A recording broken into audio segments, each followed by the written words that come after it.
विद्यार्थी मित्रों प्रणाम। धोरण 10 गणित प्रकरण 10 वर्तुळ।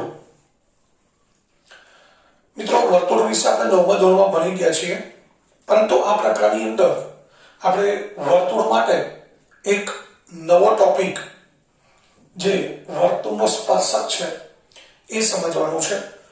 વર્તુળનો સ્પર્શક સમજીએ પહેલા આપણે વર્તુળ એનો સંકેત એ પહેલા समझी लीए। तो मित्रों वर्तुळ की व्याख्या આપણે 9મા ધોરણમાં ભણેલા છીએ कि समतलમાં કોઈ એક નિશ્ચિત બિંદુથી, મિત્રો સમતલ ખબર છે, દીવાલ છે, આ બોર છે, આ બોર આખું એક સમતલ છે। તો સમતલમાં કોઈ નિશ્ચિત બિંદુ છે, આ બિંદુથી સમાન અંતરે આવેલા અથવા તો અચળ ધન અંતરે આવેલા તમામ બિંદુઓનો ગણ। આ બિંદુ છે, અહીંયાથી ધારો કે એક બિંદુ છે 5 સેમી અંતર આવ્યું છે, બીજું 5 સેમી, ત્રીજું 5 સેમી, આ રીતે 5 સેમી અંતરે આવેલા બિંદુઓનો આપણે ગણ લઈએ।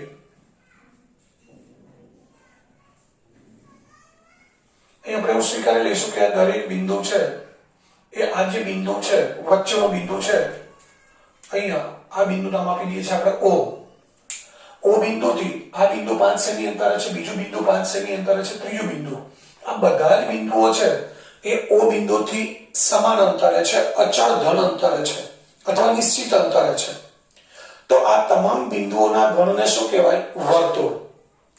એટલે વર્તુળની વ્યાખ્યા છે કે સમતલના કોઈ એક બિંદુથી અથવા નિશ્ચિત બિંદુથી, આ સમતલનું કોઈ બિંદુ આપણે પસંદ કર્યું, એ નિશ્ચિત બિંદુથી અચળ ધન અંતરે આવેલા તમામ બિંદુઓના ગણને વર્તુળ કહેવાય। એટલે મિત્રો આ બધા બિંદુઓ ભેગા મળી અને વર્તુળ બને છે।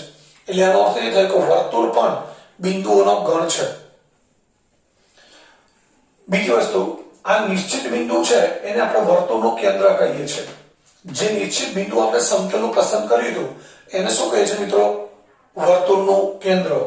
ત્યારબાદ આ જે અચળ ધન અંતર છે, આ બિંદુ ધારો કે પહેલા આપણે એ લીધું છે, એ બિંદુ લીધું છે, તો આ જે અચળ ધન અંતર છે એને આપણે વર્તુળની ત્રિજ્યા કહીએ છીએ।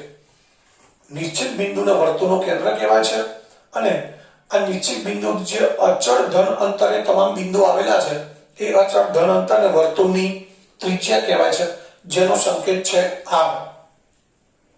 તો અહીંયા વર્તુળનું કેન્દ્ર છે O અને ત્રિજ્યા r છે। કેપિટલ R ના બદલે આપણે મોટાભાગે મિત્રો સ્મોલ r સંકેત લેતા હોઈએ છીએ। તો કેન્દ્ર O અને ત્રિજ્યા r હોય એવા વર્તુળનો સંકેત છે વર્તુળ OR। આ વર્તુળનો સંકેત છે, જેમ ત્રિકોણનો સંકેત છે ત્રિકોણ ABC, એ રીતે વર્તુળનો સંકેત છે। વર્તુળ જેવો સંકેત કરવાનો, કૌંસમાં પહેલા કેન્દ્ર આવશે ત્યારબાદ ત્રિજ્યા આવશે। ધારો કે કોઈ વર્તુળનું કેન્દ્ર છે P અને ત્રિજ્યા 5 સેમી છે, તો આ રીતે લખાય વર્તુળ P 5 સેમી। એટલે આનો અર્થ એ થાય કે વર્તુળનું કેન્દ્ર P છે, ત્રિજ્યા કેટલા સેમી છે? 5 સેમી છે। તો આ વર્તુળની વ્યાખ્યા થઈ, એનો સંકેત।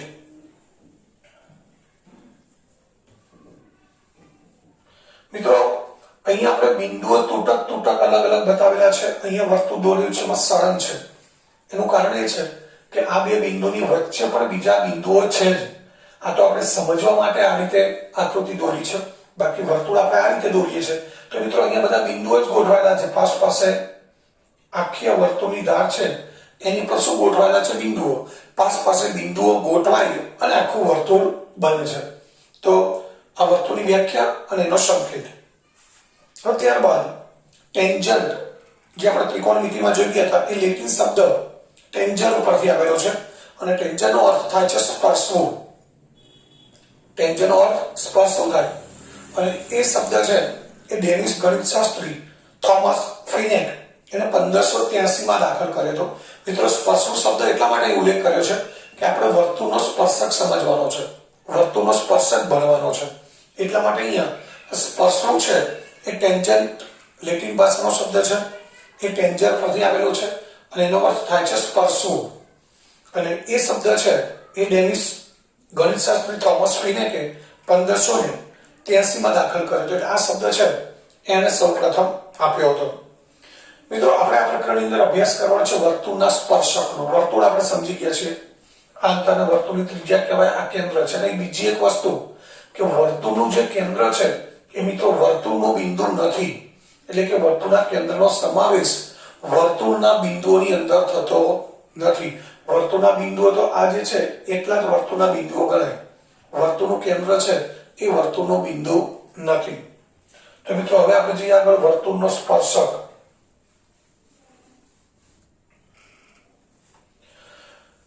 તો આ બોર્ડ એક સમતલ છે.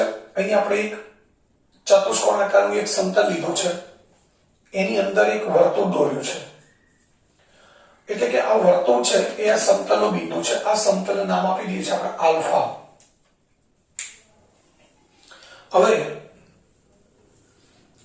આ વર્તુળનું સમતલ છે, આ વર્તુળ છે, અને વર્તુળના સમતલમાં દોરેલી રેખા છે એલ. એલ પણ કહી શકાય, પીક્યુ પણ કહી શકાય.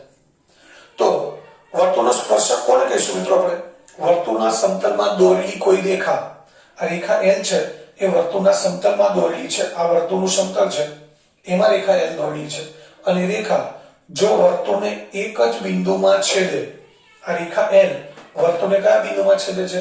એ બિંદુમાં, એક જ બિંદુમાં છેદે છે, તો રેખા એલ શું કહેવાય? વર્તુળનો સ્પર્શક. ફરીથી એકવાર વ્યાખ્યા. વર્તુળના સમતલમાં દોરેલી કોઈ રેખા વર્તુળને એક જ બિંદુમાં છેદે તો તે રેખાને વર્તુળનો સ્પર્શક કહે છે. એટલે કોઈ રેખા વર્તુળનો સ્પર્શક બને એ માટે બે શરતો જરૂરી છે વ્યાખ્યા પ્રમાણે. કોઈ રેખા વર્તુળનો સ્પર્શક બને એ માટે બે શરતો કઈ જરૂરી છે મિત્રો?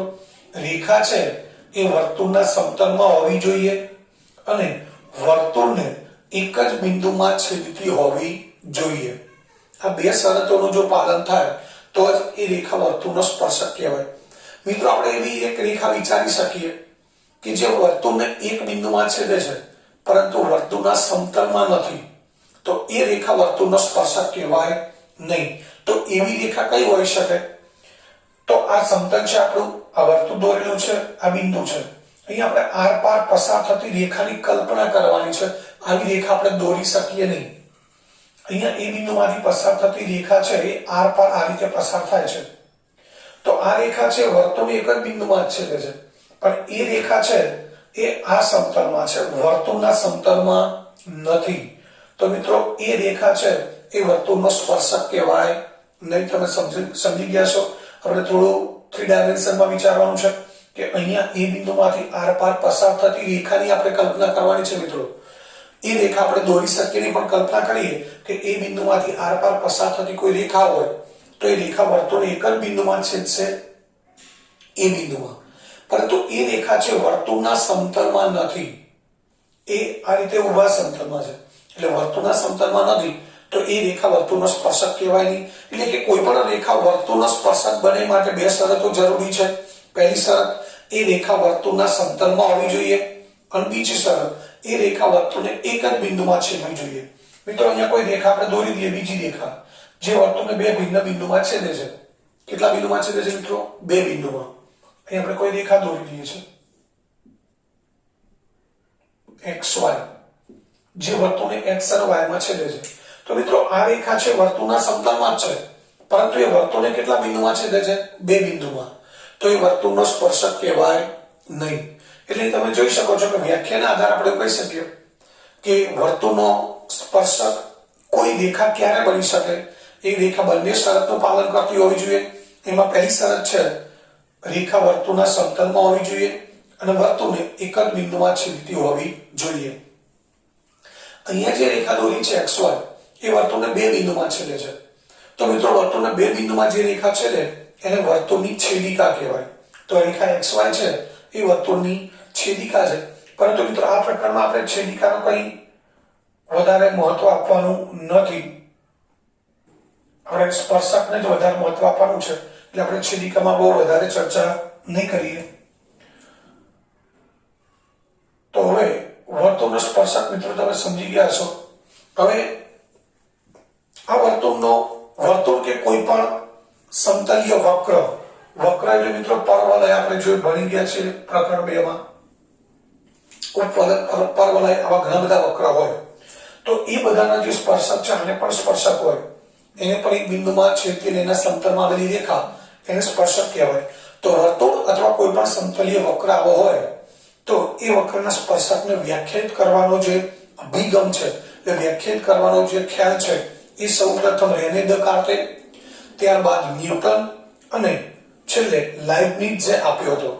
એટલે કે વર્તુળ કે આવા કોઈ પણ સમતલીય વક્રનો જે સ્પર્શક છે એને વ્યાખ્યાયિત કરવાનો, એને સમજાવવાનો પ્રયત્ન છે, એ સૌથી પહેલા રેને દેકાર્તે, ત્યારબાદ ન્યૂટન અને ત્યારબાદ લાઇબનીઝે આપ્યો હતો. હવે મિત્રો વર્તુળ છે આ એનો સ્પર્શક છે, એ બંનેનું સામાન્ય બિંદુ છે એને આપણે શું કહીશું? સ્પર્શ બિંદુ. અથવા તો વર્તુળનો સ્પર્શક વર્તુળને જે બિંદુમાં સ્પર્શે છે અથવા તો છેદે છે એ બિંદુને આપણે સ્પર્શ બિંદુ કહીશું. તો અહીંયા આકૃતિમાં રેખા PQ છે એ વર્તુળનો સ્પર્શક છે. રેખા PQ પણ કહેવાય, રેખા L પણ કહેવાય. બિંદુ એ છે એ શું છે? વર્તુળનો સ્પર્શકનું સ્પર્શ બિંદુ. એવું કહી શકાય રેખા PQ O કેન્દ્રવાળા વર્તુળને એ બિંદુએ સ્પર્શે છે અથવા તો એ બિંદુમાં સ્પર્શે છે. હવે એક બીજો મુદ્દો છે અભિલંબ. અભિલંબ જો કે મિત્રો તમારી જે બુક છે એની અંદરથી આ મુદ્દો કાઢી નાખેલો છે. અભિલંબ કોને કહેવાય એ સમજીએ એ પહેલા આપણે પ્રમેય 10.1 નું વિધાન સમજી લઈએ. પ્રમેય 10.1 નું વિધાન છે વર્તુળના કોઈ બિંદુએ દોરેલ સ્પર્શક. આ વર્તુળ છે મિત્રો, એમાં એ બિંદુએ સ્પર્શક PQ દોરેલ છે. કયો સ્પર્શક દોરેલ છે? PQ. તો વર્તુળના કોઈ બિંદુએ દોરેલ સ્પર્શક એ સ્પર્શ બિંદુમાંથી પસાર થતી ત્રિજ્યા. તો મિત્રો અહીંયા સ્પર્શ બિંદુ છે એ માંથી પસાર થતી ત્રિજ્યા આપણે દોરીએ. ત્રિજ્યા કોને કહીએ છીએ આપણે? વર્તુળનું કેન્દ્ર અને વર્તુળ પરના બિંદુને જોડતો રેખાખંડ. તો વર્તુળ પરનું બિંદુ છે એ. તો વર્તુળના સ્પર્શ બિંદુમાંથી આ વર્તુળનો જે સ્પર્શક છે એનું સ્પર્શ બિંદુ છે. તો એ સ્પર્શ બિંદુમાંથી દોરેલી ત્રિજ્યા છે OA. આમ તો ત્રિજ્યા આપણે ઘણી બધી દોરી શકીએ, પણ આપણે કઈ ત્રિજ્યા દોરવાની છે? સ્પર્શ બિંદુમાંથી. એટલે વર્તુળનો સ્પર્શક છે એ વર્તુળના કોઈ બિંદુએ દોરેલ સ્પર્શક, એ બિંદુએ દોરેલ સ્પર્શક છે PQ, એ વર્તુળના સ્પર્શ બિંદુમાંથી પસાર થતી ત્રિજ્યાને લંબ હોય. એટલે સ્પર્શક છે L અથવા તો PQ એ સ્પર્શ બિંદુ A માંથી દોરેલી ત્રિજ્યા OA ને લંબ હોય. એટલે કે ત્રિજ્યા અને સ્પર્શક એ બંને વચ્ચેનો ખૂણો કાટખૂણો હોય. મિત્રો સૌથી અગત્યનું પ્રમેય છે આ પ્રકરણ માટે. આટલું આપણે યાદ રાખીશું કે વર્તુળનો સ્પર્શક અને સ્પર્શ બિંદુમાંથી દોરેલી ત્રિજ્યા એ હંમેશા એકબીજાને કાટખૂણે છેદે. એટલે કે વર્તુળના કોઈ બિંદુએ દોરેલ સ્પર્શક સ્પર્શ બિંદુમાંથી પસાર થતી ત્રિજ્યાને હંમેશા લંબ હોય. આ પ્રમેય 10.1 નું વિધાન થયું. અહીંયા આપણે કોઈ બીજો સ્પર્શક દોર્યો હોય તો એ બીજી ત્રિજ્યા દોરીએ તો એ સ્પર્શક અને ત્રિજ્યા વચ્ચે પણ ખૂણો કાટખૂણો બને. તો આ રીતે આ પ્રમેય 10.1 ખૂબ જ અગત્યનું છે અને આ પ્રમેયના આધારે જ આપણે મોટાભાગના દાખલા પ્રકરણની અંદર સમજવાના છે. ત્યારબાદ આગળ અભિલંબની વાત કરીએ તો અભિલંબ એટલે શું? તો સ્પર્શકના સ્પર્શ બિંદુમાંથી પસાર થતી અને ત્રિજ્યાને સમાવતી રેખા. મિત્રો આ સ્પર્શ બિંદુ છે એ શું છે? સ્પર્શકનું સ્પર્શ બિંદુ, એમાંથી પસાર થતી અને ત્રિજ્યાને સમાવતી રેખા. એટલે કે ત્રિજ્યા જેમાં આવી જાય એવી આપણે એક રેખા વિચારીએ તો એ રેખા આ વર્તુળનો અભિલંબ કહેવાય છે. કયો શબ્દ છે અહીંયા? અભિલંબ.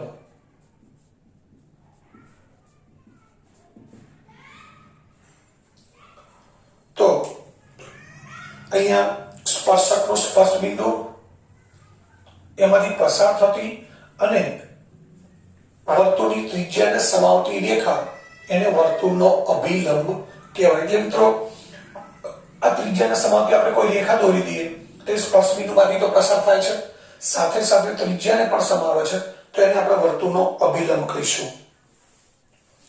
હવે મિત્રો આપણા વર્તુળના સ્પર્શકોની વાત કરીએ તો સ્પર્શકો છે એમાં સૌથી પહેલા શરૂઆત કરીએ કે આપણા વર્તુળ પરનો બિંદુ છે. આ એ બિંદુ કોનું છે? વર્તુળનું. તો વર્તુળ પરના બિંદુમાંથી વર્તુળને માત્ર કેટલા સ્પર્શક દોરી શકાય? એક જ. એ બિંદુમાંથી આપણે સ્પર્શક દોર્યો છે. કયો સ્પર્શક છે? PQ. તો બિંદુ A માંથી આ જ વર્તુળને PQ સિવાય બીજો કોઈ સ્પર્શક દોરી શકાય નહીં. મિત્રો યાદ રાખજો, વર્તુળ પરનો કોઈ બિંદુ છે એ બિંદુમાંથી એ વર્તુળને માત્ર એક જ સ્પર્શક દોરી શકાય. એટલે કે આ વર્તુળ છે ઓ કેન્દ્ર વાળું વર્તુળ, એને એ બિંદુમાંથી એક સ્પર્શક દોર્યો છે આપણે રેખા PQ. તો આ જ વર્તુળને એ બિંદુમાંથી PQ સિવાય બીજો કોઈ સ્પર્શક દોરી શકાય નહીં.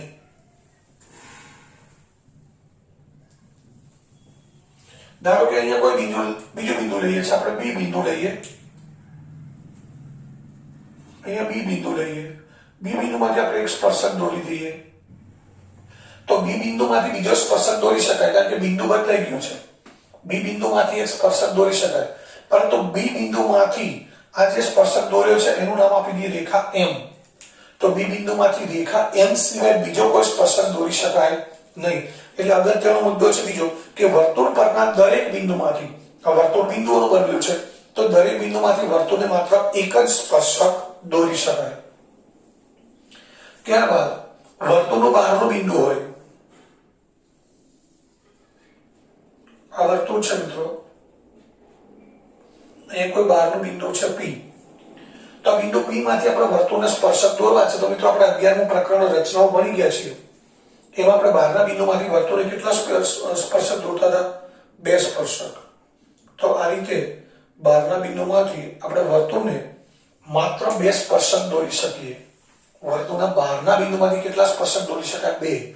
વર્તુળ પરના બિંદુમાંથી માત્ર એક જ. અને કોઈ વર્તુળની અંદર આવેલું બિંદુ છે, આ Q બિંદુ છે વર્તુળની અંદર છે, તો Q બિંદુમાંથી આપણે કોઈ વર્તુળને સ્પર્શક દોરી શકીએ નહીં. એનું કારણ છે મિત્રો, આપણે જો કોઈ રેખા દોરવા જઈએ, આ Q બિંદુમાંથી પસાર થતી કોઈ રેખા આપણે દોરીએ તો એ રેખા વર્તુળને કેટલા બિંદુમાં છેદશે? 2 બિંદુમાં. અને 2 બિંદુમાં છેદે એટલે એ વર્તુળની શું કહેવાય? છેદિકા. એટલે ખાસ યાદ રાખીશું, વર્તુળ પરના બિંદુમાંથી વર્તુળને માત્ર એક જ સ્પર્શક દોરી શકાય, વર્તુળના બહારના બિંદુમાંથી વર્તુળને 2 સ્પર્શક દોરી શકાય, અને વર્તુળના અંદરના ભાગમાં આવેલા બિંદુમાંથી એક પણ સ્પર્શક દોરી શકાય નહીં. હવે વર્તુળ પરના બિંદુમાંથી એક જ સ્પર્શક દોરી શકાય, અને વર્તુળ પર કેટલા બિંદુઓ છે મિત્રો? અસંખ્ય બિંદુઓ છે. તો દરેક બિંદુમાંથી આપણે એક એક સ્પર્શક દોરીએ તો અસંખ્ય બિંદુમાંથી કેટલા સ્પર્શક બને? અસંખ્ય સ્પર્શક બને. એટલે કે વર્તુળ પરના અસંખ્ય બિંદુમાંથી વર્તુળને અસંખ્ય સ્પર્શકો દોરી શકાય. તો હવે મિત્રો આ સ્પર્શકની વાત કરી, અને અગાઉ વાત કરી એમ કે આપણે આ વિધાન ખાસ યાદ રાખીશું કે સ્પર્શ બિંદુમાંથી દોરેલી સ્પર્શ બિંદુમાંથી સ્પર્શક છે, વર્તુળના સ્પર્શ બિંદુમાંથી દોરેલો સ્પર્શક એ સ્પર્શ બિંદુમાંથી દોરેલી ત્રિજ્યાને લંબ હોય છે. વર્તુળના કોઈ બિંદુએ દોરેલો સ્પર્શક, વર્તુળના કોઈ બિંદુએ દોરેલો સ્પર્શક સ્પર્શ બિંદુમાંથી દોરેલી ત્રિજ્યાને લંબ હોય છે. મિત્રો આમાં મોટાભાગે જે દાખલા આવતા હોય છે એ આપણે ખાલી ચર્ચા કરીએ કે એમાં આ રીતનું હોય કદાચ કે આ સ્પર્શક છે, આ સ્પર્શ બિંદુ છે, આ ત્રિજ્યા છે, આ કેન્દ્ર છે એટલે ત્રિજ્યા થશે, આ બહારનું બિંદુ છે. તો આ કાટકોણ ત્રિકોણ બની ગયો. હવે કાટકોણ ત્રિકોણમાં આપણને કોઈ 2 માપ આપેલા છે, આ 2.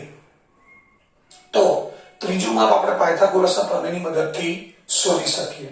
એટલે આવા દાખલા ક્યારેક પરીક્ષામાં પૂછાતા હોય છે.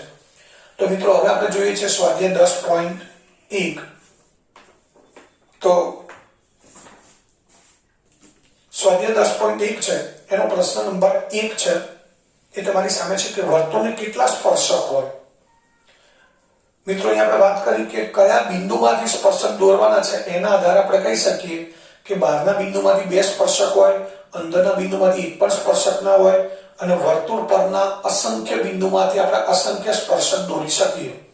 તો અહીંયા કશું જ ઉલ્લેખ નથી કર્યો, એટલે આપણે એવું કહી શકીએ કે વર્તુળને અસંખ્ય સ્પર્શક હોય, કારણ કે વર્તુળ પર દરેક બિંદુમાંથી આપણે એક એક સ્પર્શક દોરવા જઈએ તો અસંખ્ય સ્પર્શક દોરી શકાય. ત્યારબાદ બીજો પ્રશ્ન છે ખાલી જગ્યા પૂરો. સ્પર્શક વર્તુળને ખાલી જગ્યા બિંદુમાં છેદે. આ સ્પર્શક છે એ વર્તુળને કેટલા બિંદુમાં છેદે છે? એક જ બિંદુમાં, તો જ એ સ્પર્શક કહેવાય. 2 બિંદુમાં છેદે તો સ્પર્શક કહેવાય નહીં. બીજી ખાલી જગ્યા છે, વર્તુળને 2 ભિન્ન બિંદુમાં છેદતી રેખાને ખાલી જગ્યા કહેવાય. હમણાં સમજાવી દઉં. વર્તુળને 2 ભિન્ન બિંદુમાં છેદતી રેખાને આપણે શું કહીએ છીએ મિત્રો? વર્તુળની છેદિકા કહેવાય. વર્તુળને વધુમાં વધુ ખાલી જગ્યા સમાંતર સ્પર્શક હોય. મિત્રો સમાંતર સ્પર્શકની વાત કરીએ તો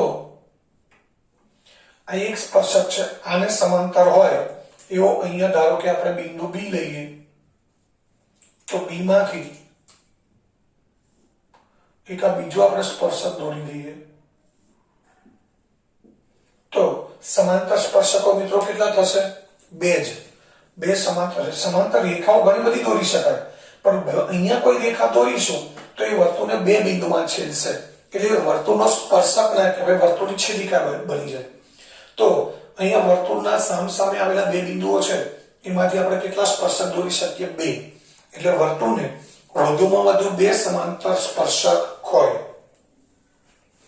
વર્તુળ અને સ્પર્શકના સામાન્ય બિંદુને, વર્તુળ અને સ્પર્શક એનું સામાન્ય બિંદુ, એને શું કહેવાય મિત્રો? સ્પર્શ બિંદુ. બિંદુ એને શું કહીએ છીએ આપણે? સ્પર્શ બિંદુ કહીએ છીએ. તો વર્તુળ અને સ્પર્શકનું સામાન્ય બિંદુ છે એને સ્પર્શ બિંદુ કહેવાય છે. હવે ત્યારબાદ આગળ જોઈએ પ્રશ્ન 3 અને 4.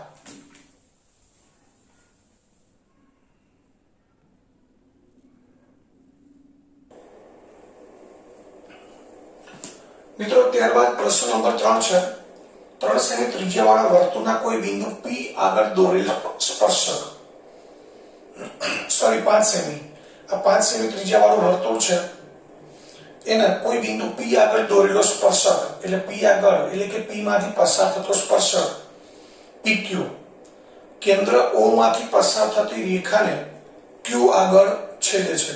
કેન્દ્ર O માંથી પસાર થતી, અહીંયા રેખા શબ્દ વાપર્યો છે, તો મિત્રો આને આપણે બંને બાજુ લંબાવી દઈએ તો પણ ચાલે.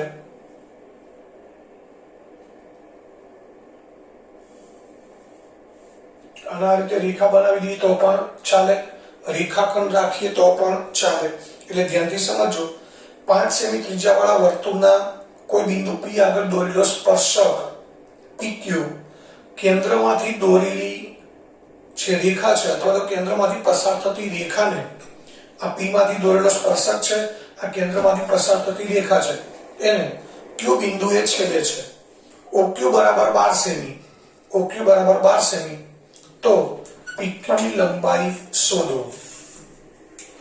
તો અહીંયા OP છે એ વર્તુળની ત્રિજ્યા છે, એ 5 સેમી આપેલી છે, OQ આપેલું છે 12 સેમી, તો આપણે PQ શોધવું છે. તો મિત્રો આગળ આપણે વાત કરી હતી કે પ્રમેય 10.1 જોઈ ગયા હતા કે વર્તુળનો સ્પર્શક છે એ સ્પર્શ બિંદુમાંથી દોરેલી ત્રિજ્યાને હંમેશા લંબ હોય, એટલે અહીંયા ખૂણો P છે એ કાટખૂણો બનશે. P કાટખૂણો બનશે એટલે આપણી પાસે બે બાજુનો માપ છે, તો પાયથાગોરસના પ્રમેયનો ઉપયોગ કરી અને ત્રીજી બાજુ PQ છે એ આપણે શોધી શકીએ. તો અહીંયા લખી શકીએ કે અહીં OP લંબ PQ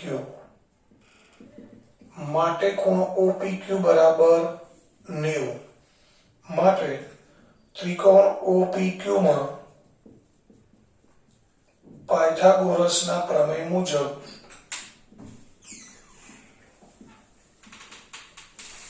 પાયથાગોરસનો પ્રમેય છે કાટકોણ ત્રિકોણનો કર્ણનો વર્ગ બાકીની બે બાજુના વર્ગોના સરવાળા જેટલો હોય, એટલે OP² + PQ² = OQ².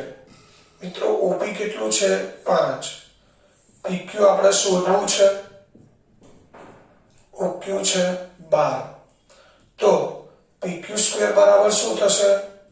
12 નો વર્ગ 144, 25 સામે લઈ જઈએ 5 નો વર્ગ એટલે 144 - 25, તો માટે PQ² બરાબર શું થશે? 144 માંથી 25 બાદ કરીએ એટલે 119, તો PQ બરાબર શું થાય?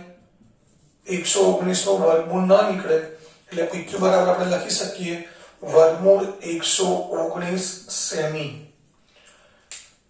તો મિત્રો આ જવાબ થયો. એટલે અગાઉ વાત કરી હતી એમ કે વર્તુળનો સ્પર્શક અને સ્પર્શ બિંદુમાંથી દોરેલી ત્રિજ્યા એકબીજાને લંબ હોય એટલે આ ત્રિકોણ કાટકોણ ત્રિકોણ બને. એટલે 3 માંથી 2 બાજુના માપ આપેલા હોય તો આપણે પાયથાગોરસના પ્રમેયની મદદથી ત્રીજું માપ શોધી શકીએ. એટલે મિત્રો અહીંયા PQ મળશે આપણને √119 સેન્ટીમીટર. ત્યારબાદ પ્રશ્ન 4 છે,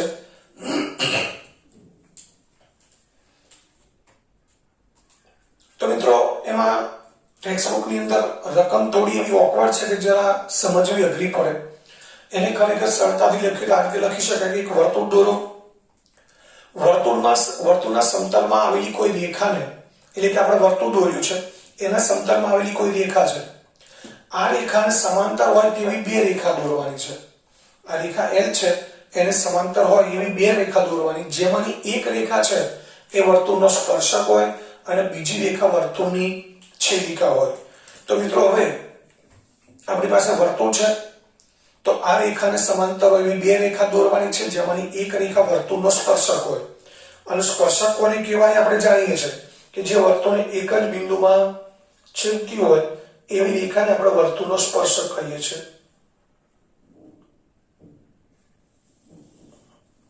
તો મિત્રો અહીં આપણે એક રેખા દોરી દીધી છે M,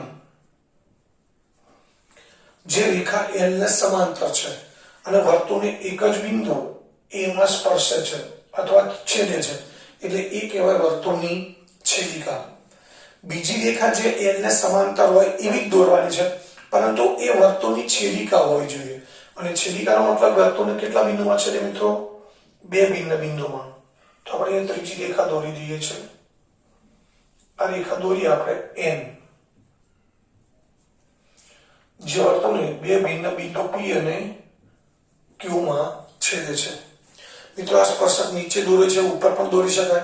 આ છેદિકા કેન્દ્રથી નીચે છે, એને પણ ઉપર દોરવી હોય તો દોરી શકાય, એનો કોઈ વાંધો નથી. મહત્વનું એ છે કે એક રેખા દોરી છે એ વર્તુળને એક બિંદુમાં સ્પર્શતી અથવા છેદતી હોવી જોઈએ.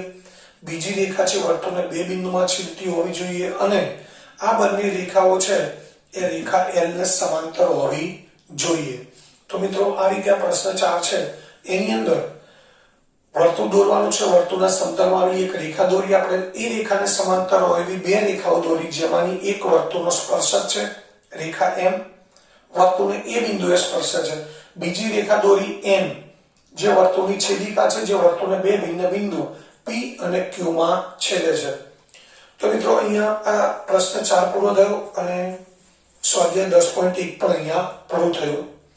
હવે ત્યારબાદ આગળ જઈશું આપણે વર્તુળના સ્પર્શકની લંબાઈ ઉપરાંત પ્રમેય 10.2. એ મિત્રો પ્રમેય 10.1 10.2 એક પણ આપણે સાબિત કરવાના નથી, માત્ર એના વિધાનો સમજવાના છે. તો હવે આપણે આગળ જઈશું સ્પર્શકની લંબાઈ અને પ્રમેય 10.2 નું વિધાન આપણે જોઈએ.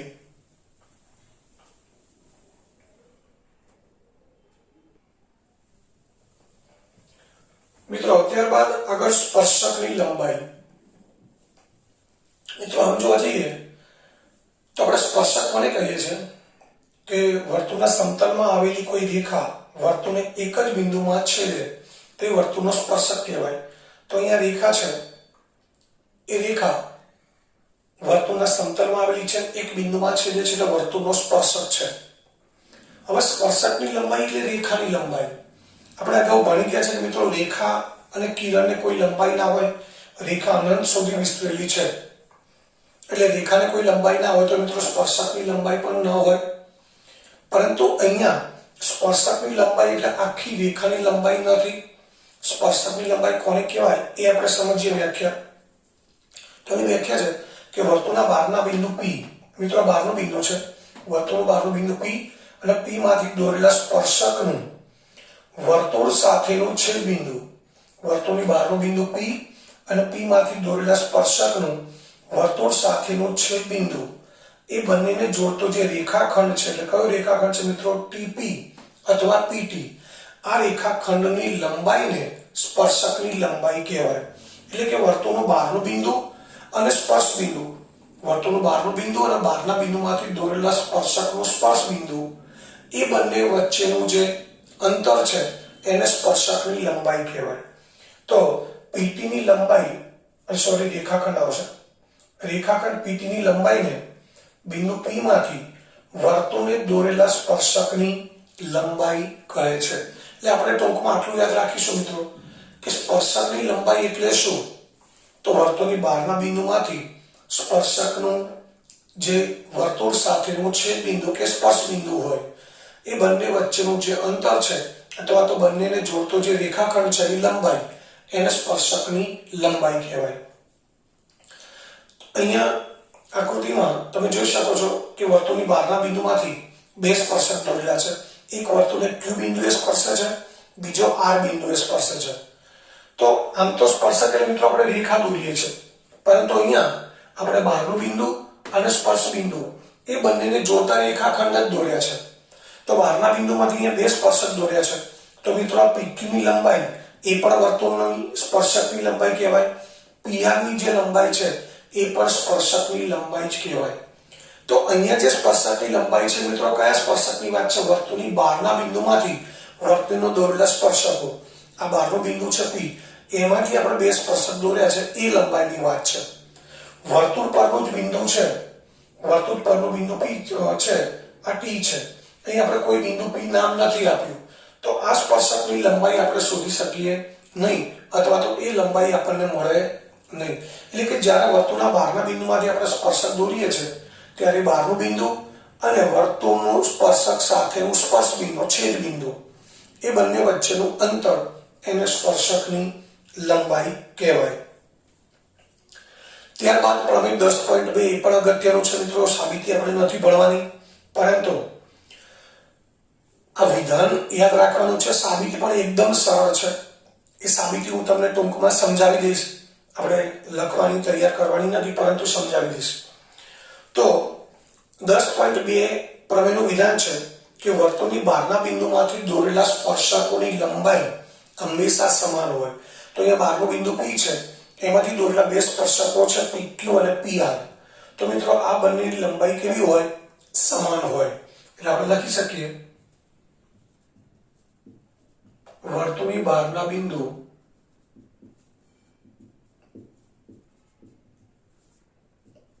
P માંથી દોરેલા સ્પર્શકો વર્તુળને Q અને R માં છેદે છે અથવા તો સ્પર્શેશન કહી શકાય. તો માટે સ્પર્શકોની લંબાઈ PQ PR. શું થશે મિત્રો? PQ PR. એટલે બહારના બિંદુમાંથી દોરેલા સ્પર્શકોની લંબાઈ હંમેશા સમાન હોય. તો પ્રમેય 10.2 નું વિધાન છે કે વર્તુળની બહારના બિંદુમાંથી દોરેલા સ્પર્શકોની લંબાઈ હંમેશા સમાન હોય. હવે મિત્રો આ જે આકૃતિ છે એને આપણે થોડી આગળ વધારે સમજીએ. અહીંયા હું દોરી અને સમજાવું છું. એ આકૃતિના આધારે આગળ આપણે બીજા દાખલાઓ છે એ ગણવાના છે. એટલે આ જે આકૃતિ છે એને હજુ આપણે થોડી આગળ વધારે દોરીએ અને એમાં પ્રમેય 10.2 છે. એ સિવાયના પણ બીજા કેટલાક રાઇડરો છે કે કેટલાક પ્રમેયો છે, એના વિધાનો અહીંયા હું ટૂંકમાં સમજૂતી આપી દઈશ. એકદમ સરળ છે, ખબર પડી જાય એવી છે. તો હવે આપણે આગળ જઈએ.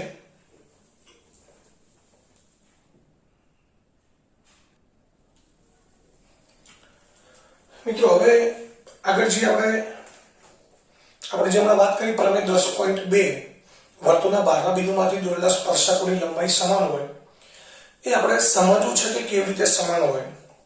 તો મિત્રો વર્તુળની બહારનો બિંદુ છે P, એમાંથી દોરેલો એક સ્પર્શક વર્તુળને A બિંદુએ સ્પર્શે છે, બીજો સ્પર્શક P બિંદુએ સ્પર્શે છે.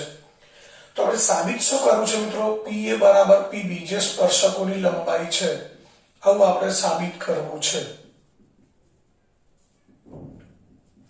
કેવી રીતે સાબિત કરીએ? તો એના માટે આપણે વર્તુળનું કેન્દ્ર અને બહારના બિંદુને જોડતો રેખાખંડ OP દોરી દીધો છે. સ્પર્શ બિંદુમાંથી દોરેલી બે ત્રિજ્યાઓ OA અને OB દોરી છે. હવે અહીંયા તમારી સામે બે કાટકોણ ત્રિકોણ છે, OAP અને OBP. અહીંયા આપણી પાસે બે કાટકોણ ત્રિકોણ છે મિત્રો, ત્રિકોણ OAP અને OBP. તો ત્રિકોણ OAP અને ત્રિકોણ OBP, એમાં OA અને OB એ મિત્રો વર્તુળની ત્રિજ્યા છે જે સમાન હોય. OA અને OB શું છે? વર્તુળની ત્રિજ્યા એ સમાન હોય. એટલે OA બરાબર OB ત્રિજ્યાઓ.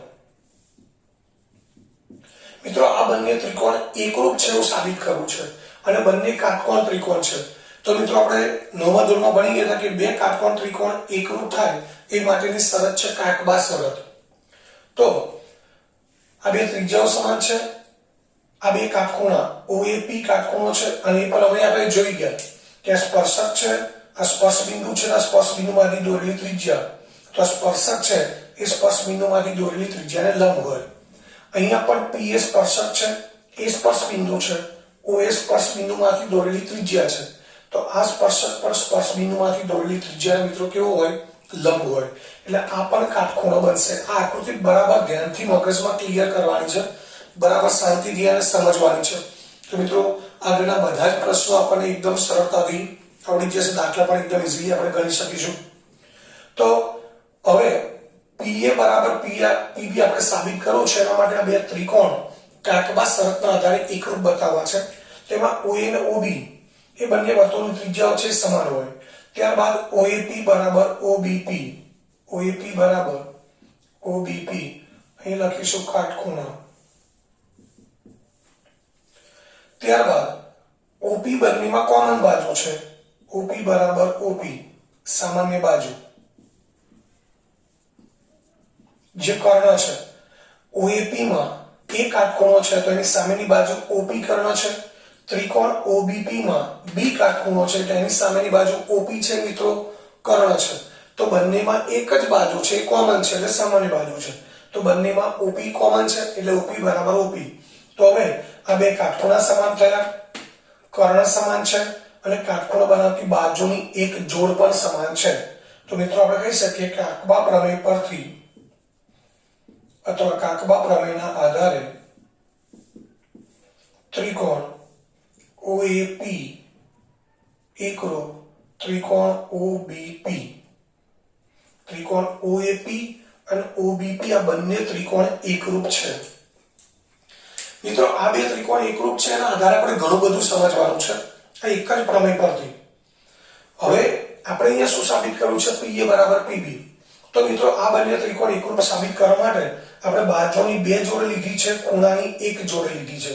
એટલે કે ત્રિકોણને કુલ 6 અંગો હોય અને આપણે એકરૂપતાની વ્યાખ્યામાં જોઈ ગયા હતા કે બે ત્રિકોણના અનુરૂપ અંગો સમાન હોય એટલે કે અનુરૂપ બાજુના અનુરૂપ ખૂણાઓ 6 અંગો થાય. 6 અંગો સમાન હોય તો એ બે ત્રિકોણ એકરૂપ થાય. અને ત્યારબાદ આપણે એકરૂપતાની શરતો જોઈ ગયા જેની અંદર 6 માંથી 3 અંગો જ સમાન હોય તો બાકીના 3 અંગો આપોઆપ સમાન થાય છે એટલે બંને ત્રિકોણ એકરૂપ થઈ જાય. તો મિત્રો અહીંયા બે ત્રિકોણ આપણે એકરૂપ બતાવ્યા છે જેમાં બાજુની બે જોડ લીધી છે, ખૂણાની એક જોડ લીધી છે.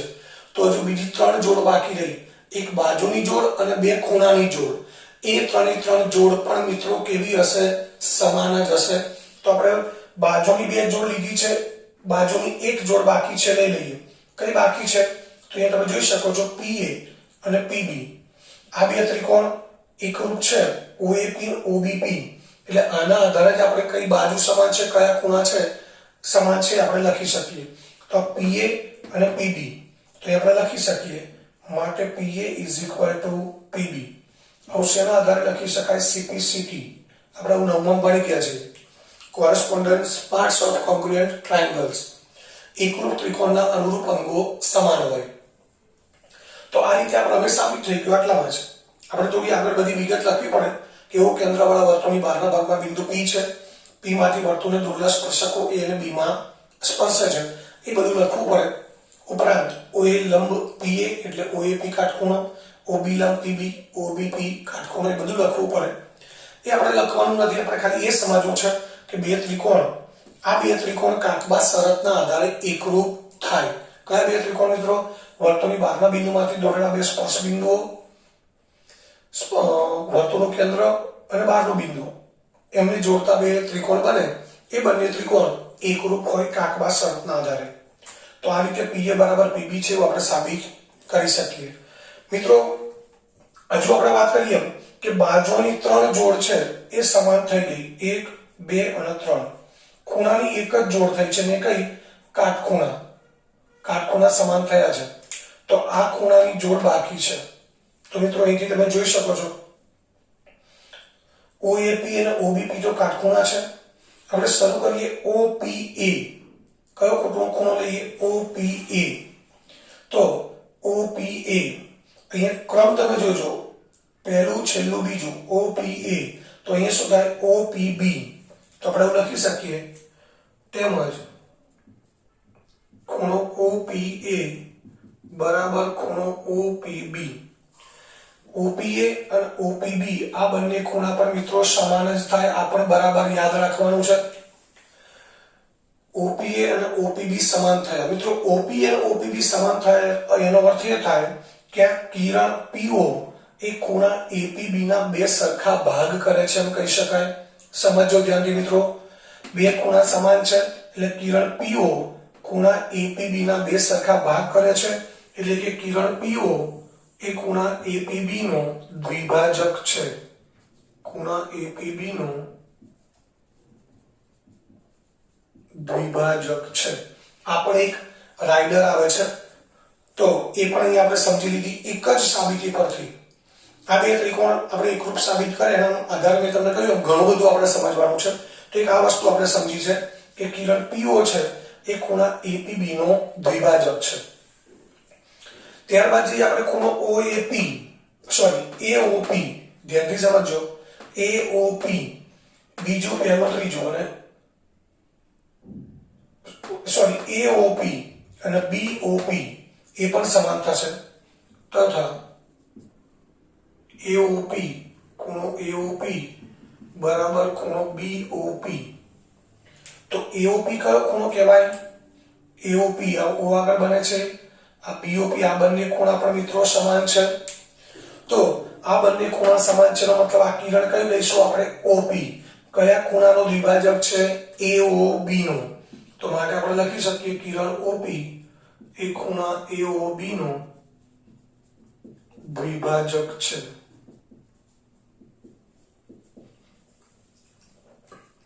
તો આ ત્રીજી વસ્તુ આપણે સમજ્યા કે બે ત્રિકોણ એકરૂપ છે એટલે સ્પર્શકોની લંબાઈ સમાન થાય.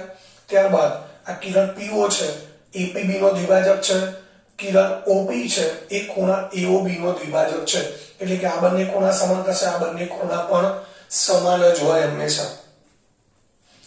તો આટલી વસ્તુ આપણે સમજ્યા. હવે એના આધારે એક બીજી પણ રાઇડર આવે છે કે વર્તુળ ઓ કેન્દ્રિત વર્તુળની બહારના ભાગમાં બિંદુ એ છે, એમાંથી દોરેલા સ્પર્શકો વર્તુળ એ અને બી માં સ્પર્શે છે. તો સાબિત કરો કે એપીબી અને એઓબી પૂરક છે. કયા બે ખૂણા મિત્રો? એપીબી અને એઓબી કેવા છે? પૂરક છે. એનો સરવાળો 180 થાય. આવું આપણે સાબિત કરવું છે. તો એ પણ એકદમ સરળ છે. તો મિત્રો આટલું બરાબર ક્લિયર રાખજો. ફરી વારંવાર કહું છું કે આ થિયરી છે, એક જ સાબિતીની અંદર આપણે ઘણા બધા પોઈન્ટ્સ સમજી લેવાના છે. એટલે આ બે ત્રિકોણ કાટકોણ ત્રિકોણ છે એ કાકબા પ્રમેયના આધારે એકરૂપ થાય એ આપણને બરાબર રીતે ક્લિયર હોવું જોઈએ.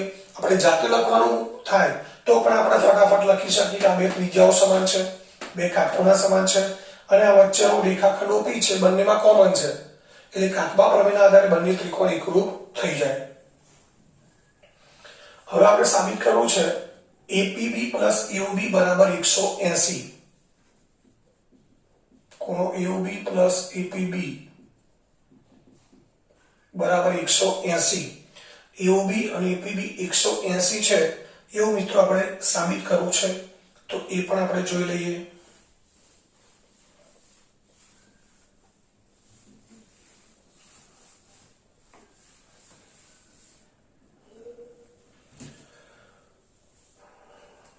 હવે અહીંયા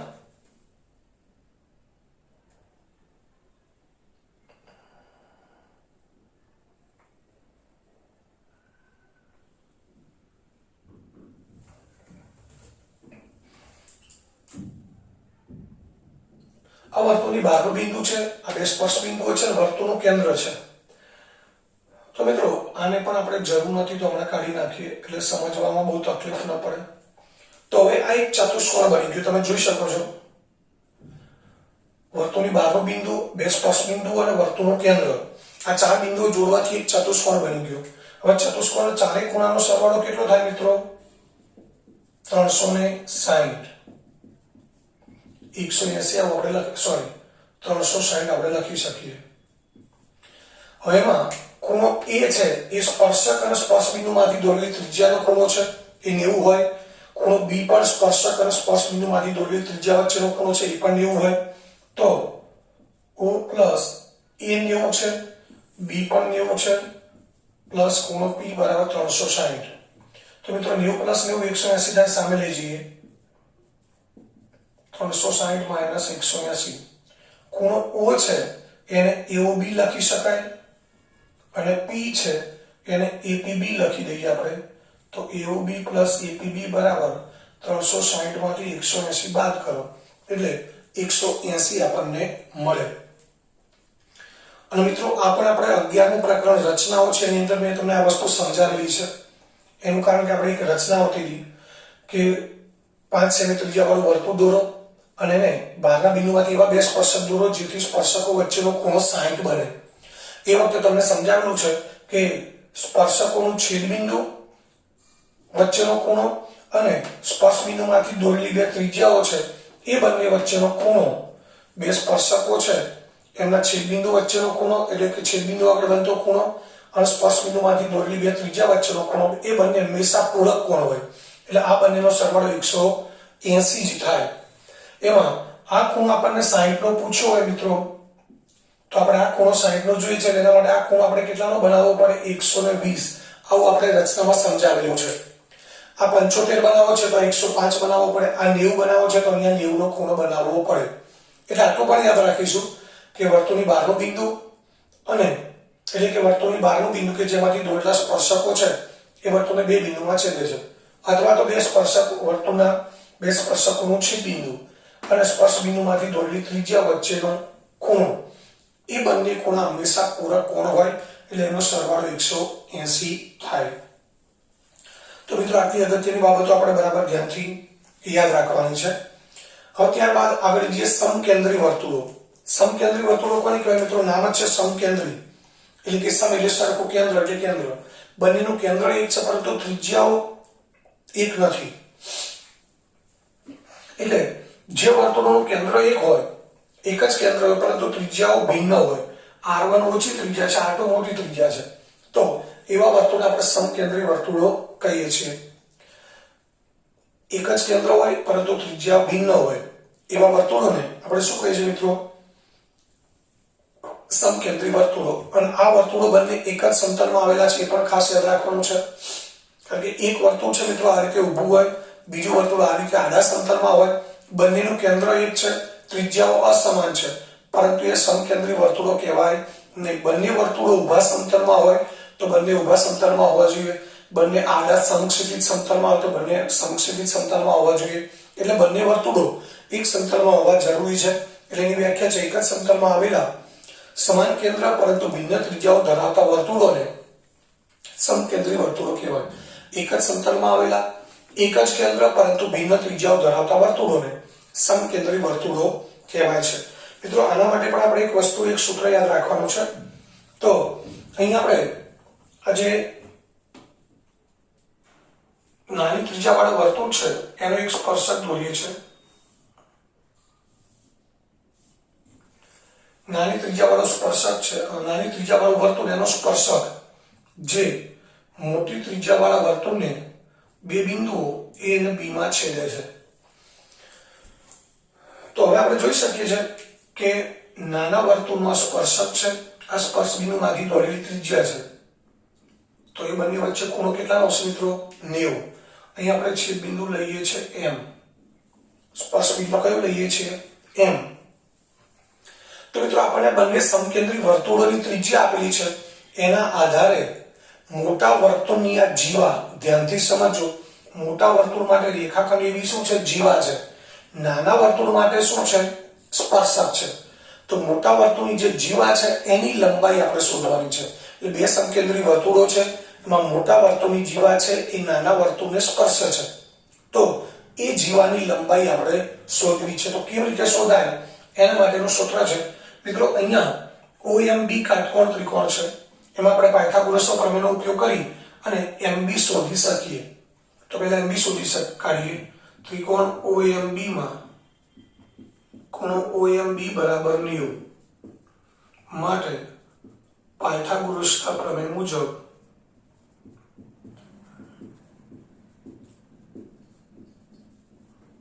OM square plus MB square બરાબર OB સ્ક્વેર.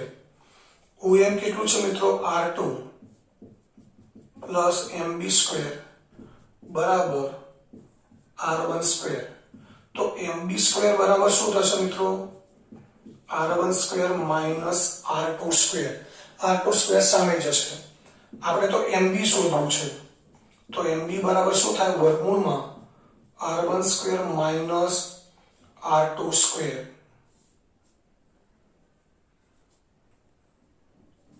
મિત્રો અહીંયા સામે વર્ગમૂળ લઈએ એટલે સીધે સીધા વર્ગ દૂર થઈ ગયા r1 માઇનસ r2 ના મળે આ યાદ રાખજો વચ્ચે પ્લસ માઇનસ ની નિશાની હોય બંને ઉપર અલગ અલગ સ્ક્વેર હોય એટલે કે બેના વર્ગોનો સરવાળો હોય તો એનું આપણે સીધું વર્ગમૂળ કાઢી શકીએ નહીં અહીંયા ગુણાકાર હોય r1 સ્ક્વેર * r2 સ્ક્વેર તો સીધું વર્ગમૂળ નીકળી r1 * r2 મળે પરંતુ વચ્ચે પ્લસ માઇનસ ની નિશાની હોય તો ડાયરેક્ટ વર્ગમૂળ મળે નહીં એટલે એને વર્ગમૂળમાં મૂકવું પડે વર્ગમૂળ r1 square minus r2 square મિત્રો આ મળ્યું આપણને mb આપણે તો શું શોધવું છે ab કેવી રીતે મળે ab તો આપણે 9મા ધોરણની અંદર પહેલું જ પ્રમેય હતું કે વર્તુળના કેન્દ્રમાંથી આ મોટું વર્તુળ છે નાનું વર્તુળ હમણાં આપણે ભૂલી જઈએ આ મોટા વર્તુળની જીવા છે આ કેન્દ્ર છે જીવામાં કેન્દ્રમાંથી જીવા પર દોરેલો લંબ એ જીવાને દુભાગે એટલે જીવાના બે સરખા ભાગ કરે મિત્રો આવું આપણે પ્રમેય સમજાય તો અમ બરાબર બમ am બરાબર bm અમ બરાબર બમ આપણે આવો પ્રમેય સમજાવેલો છે એટલે આ કેન્દ્રમાંથી દોરેલો લંબ જીવાને દુભાગે છે એટલે am અને bm સરખા થાય એનો અર્થ ab નું માપ mb કરતા બમણું થાય એટલે ab = 2mb તો ab = 2 √r1 square minus r2 square તો મિત્રો આ જીવાની લંબાઈ શોધવાનું સૂત્ર થયું બે સમકેન્દ્રી વર્તુળોમાં મોટા વર્તુળની જીવા નાના વર્તુળને સ્પર્શે અને બંને વર્તુળની ત્રિજ્યાઓ આપેલી હોય તો એ ત્રિજ્યા પરથી આપણે જીવાની લંબાઈ શોધવા માટેનું સૂત્ર છે જીવાની લંબાઈ બરાબર 2 √r1 square minus r2 square એમાં ધ્યાન રાખવાનું આ સોરી અહીંયા મિત્રો આપણે ભૂલ કરી છે આ r1 આવશે આકૃતિમાં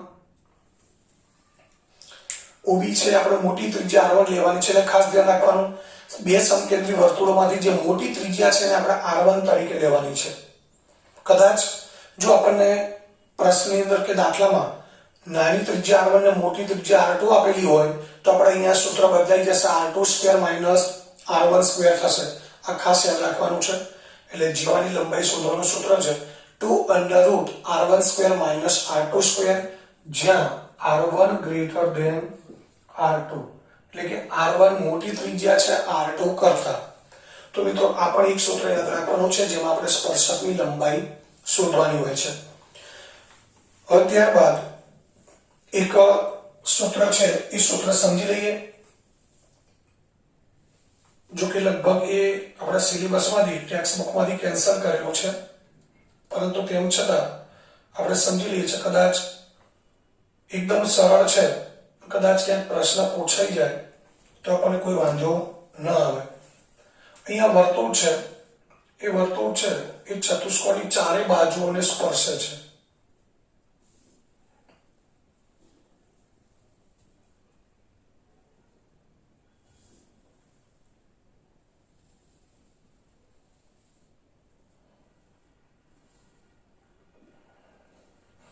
આ ચતુષ્કોણ છે મિત્રો ABCD આ વર્તુળ છે ચતુષ્કોણની ચારે બાજુઓને સ્પર્શે છે હવે ચતુષ્કોણ કોઈ પણ પ્રકારનો હોય ચતુષ્કોણના પ્રકાર સાથે કોઈ લેવા દેવા નથી પરંતુ જ્યારે કોઈ વર્તુળ ચતુષ્કોણની ચારે બાજુઓને અંદરથી સ્પર્શે ત્યારે એના માટેનું સૂત્ર છે કે આ જે ચતુષ્કોણ છે એની સામસામેની બાજુઓની લંબાઈ હંમેશા સમાન હોય એટલે AB + CD બરાબર AD + BC જ થાય AB + CD બરાબર AD + BC એટલે કે જ્યારે કોઈ વર્તુળ ચતુષ્કોણની ચારે બાજુઓને અંદરથી સ્પર્શે છે ત્યારે એ ચતુષ્કોણની સામસામેની બાજુઓની લંબાઈ સમાન થાય આ પણ એક રાઇડર છે મિત્રો ઉદાહરણ છે ચોપડીનું પરંતુ આપણા અભ્યાસક્રમમાં લગભગ નથી એટલે આપણે ખાલી આ સૂત્ર સમજવાનું છે કારણ કે આના આધારે ક્યારેક ટૂંકો પ્રશ્ન પૂછાય કે ચતુષ્કોણની ત્રણ બાજુઓના માપ આપેલા છે 1 2 3 આ ચોથી બાજુનું માપ શોધવું છે તો આ સૂત્રની મદદથી આપણે એકદમ સરળતાથી ચોથી બાજુનું માપ શોધી શકીએ તો મિત્રો આ રીતે આપણે આ જે ચતુષ્કોણ છે એ ચતુષ્કોણની ત્રણ બાજુના માપ ઉપરથી ચોથી બાજુનું માપ શોધી શકીએ તો તો મિત્રો અહીંયા જેટલી થિયરી કે જે સૂત્રો સમજાવવાના છે આપણા પ્રકરણમાં સિલેબસમાં છે એટલે આપણે સમજાવી દીધા છે. હવે ત્યારબાદ જોઈશું સ્વાધ્યાય 10.2.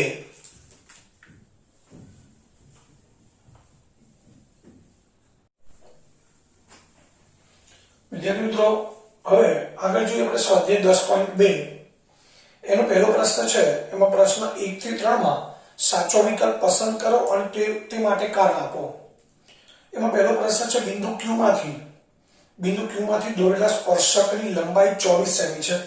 એટલે Q બિંદુમાંથી આપણે સ્પર્શક દોર્યો છે એની લંબાઈ છે 24 સેમી અને વર્તુળના કેન્દ્રથી તેનું અંતર મિત્રો અહીંયા Q બિંદુ છે, અહીંયા આપણે P બિંદુ લઈએ. Q બિંદુમાંથી વર્તુળને દોરેલો સ્પર્શક છે PQ છે, એની લંબાઈ છે 24 સેમી અને વર્તુળના કેન્દ્રથી તેનું અંતર એટલે બિંદુ Q નું અંતર 25 સેમી હોય તો વર્તુળની ત્રિજ્યા ખાલી જગ્યા છે.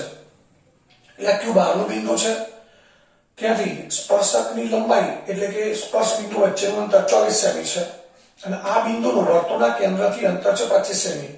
તો આપણે ત્રિજ્યા શોધવાની છે. તો મિત્રો અહીંયા આપણે લખી શકીએ OP લંબ PQ માટે ખૂણો OPQ બરાબર 90. આપણે અગાઉ વાત કરી હતી કે સ્પર્શક છે, સ્પર્શ બિંદુમાંથી દોરેલી ત્રિજ્યાને હંમેશા લંબ હોય એટલે આ ખૂણો કાટખૂણો બને.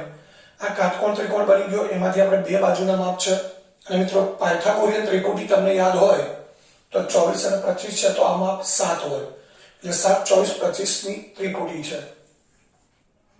તો હવે ત્રિકોણ OPQ માં પાયથાગોરસના પ્રમેય મુજબ OP square plus PQ square બરાબર OQ સ્ક્વેર.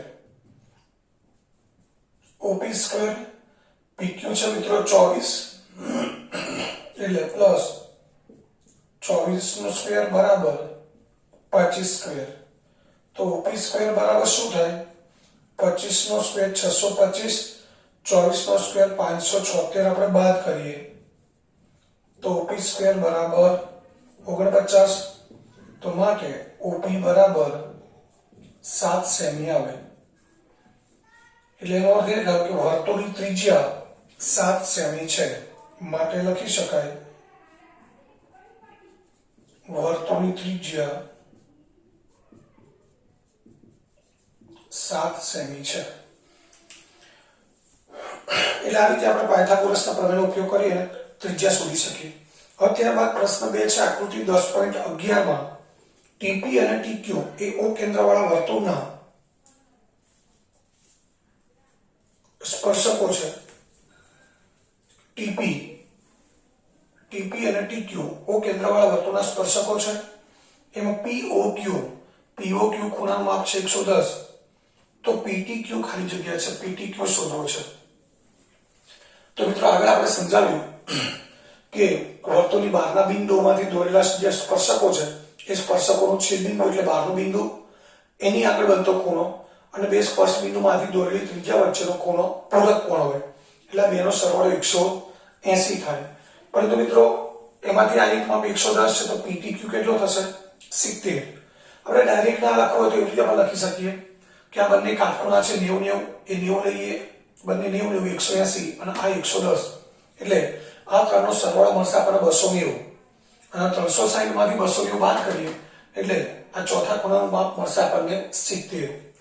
તો આપણે લખી દઈએ અહીંયા OP લંબ PT માટે ખૂણો OPT બરાબર 90. એ જ રીતે OQ લંબ QT માટે ખૂણો OQT બરાબર 90. હવે ચતુષ્કોણ કયો છે આપણી પાસે?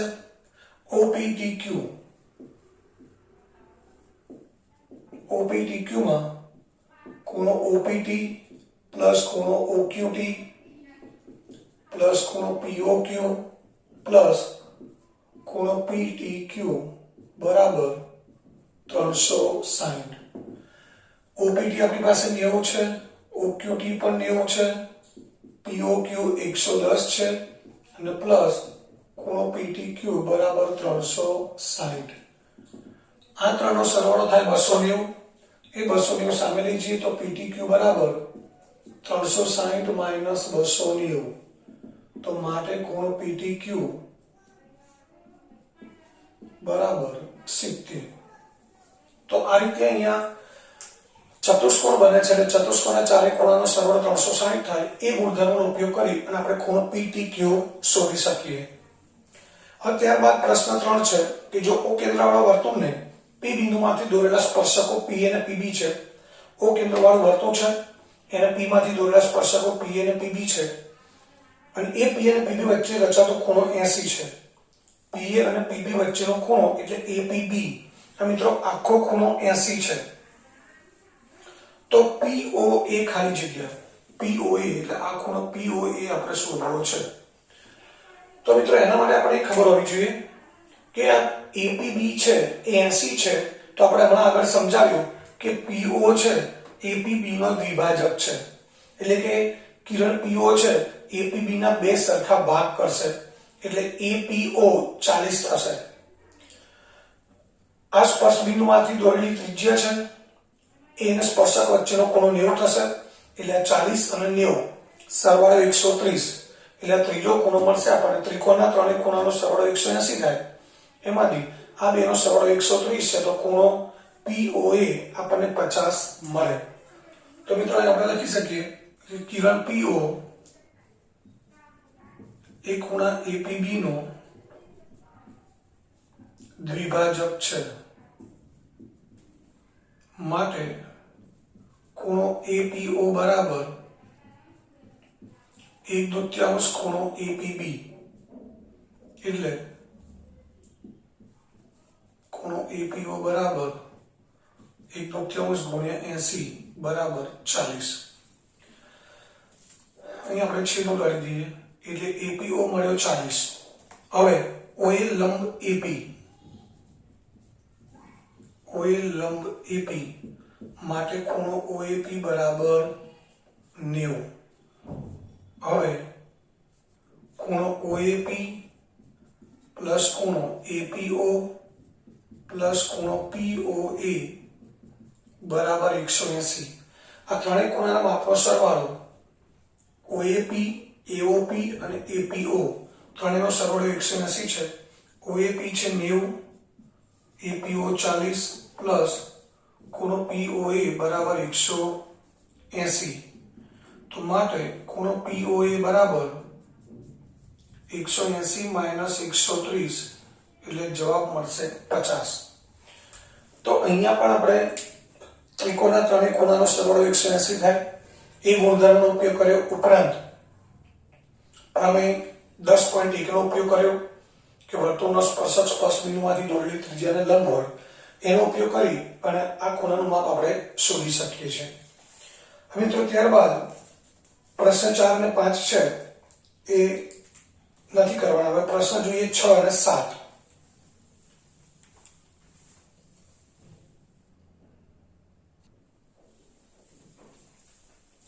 મિત્રો હવે છઠ્ઠો દાખલો છે. વર્તુળના કેન્દ્રથી 5 સેમી અંતરે આવેલા બિંદુ A માંથી દોરેલા સ્પર્શકની લંબાઈ 4 સેમી છે. એટલે વર્તુળના કેન્દ્રથી 5 સેમી દૂર બિંદુ A આવેલું છે. એટલે બિંદુ A વર્તુળની બહારના ભાગમાં આવેલો છે. એ બિંદુમાંથી દોરેલા સ્પર્શકની લંબાઈ, અહીં આપણે સ્પર્શક લીધો છે AB, સ્પર્શ બિંદુ લીધો B, આ લંબાઈ છે 4 સેમી. તો વર્તુળની ત્રિજ્યા શોધો. તો મિત્રો આ દાખલો છે કે આપણે પહેલો દાખલો જો એના જેવો જ છે. તો અહીંયા પણ OB લંબ AB છે એટલે ખૂણો B કાટખૂણો થશે. એટલે OB એ કાટકોણ ત્રિકોણ થઈ ગયો. એમાં બે બાજુના માપ છે, કર્ણ 5 છે, બાજુ 4 છે. તો પાયથાગોરિયન ત્રિપુટી યાદ હોય તો આપણને ખબર પડી જાય કે OB નું માપ 3 સેમી જ હોય. તો આપણે એ રીતે શોધી કાઢીએ. અહીં OB લંબ AB માટે ખૂણો OBA બરાબર 90. તો હવે ત્રિકોણ OBA માં પાયથાગોરસના પ્રમેય મુજબ શું લખી શકાય? OB² પ્લસ BA² બરાબર OA². OB શોધવાનું છે, BA છે 4, OA 5. OB શોધવો છે તો 4 નો વર્ગ 16 સામે લઈ જઈએ અને 5 નો વર્ગ 25 થશે તો OB સ્ક્વેર બરાબર 25 માઇનસ 16, OB સ્ક્વેર બરાબર 9 તો OB બરાબર 3 સેમી થાય. એટલે એનો અર્થ એ થાય કે વર્તુળની ત્રિજ્યા મિત્રો કેટલી થશે? 3 સેમી. તો માટે લખી શકાય વર્તુળની ત્રિજ્યા 3 સેમી છે. ત્યારબાદ પ્રશ્ન 7 છે, બે સમકેન્દ્રી વર્તુળોની ત્રિજ્યા 5 સેમી અને 3 સેમી છે. મિત્રો મોટી ત્રિજ્યા છે એ મોટા વર્તુળની હોય એટલે મોટા વર્તુળની ત્રિજ્યા r1 બરાબર 5 સેમી, નાના વર્તુળની ત્રિજ્યા r2 બરાબર 3 સેમી છે. મોટા વર્તુળની જીવા નાના વર્તુળને સ્પર્શે છે તો આગળ આપણે સૂત્ર સમજાવ્યું છે કે બે સમકેન્દ્રી વર્તુળો મોટા વર્તુળની જીવા નાના વર્તુળને સ્પર્શે તો જીવાની લંબાઈ શોધવાનું સૂત્ર હતું જીવાની લંબાઈ બરાબર 2 under root r1 square minus r2 square. જીવાની લંબાઈ શોધવાનું સૂત્ર છે 2 under root r1 square minus r2 square. અહીંયા r1 છે 5, r2 છે 3,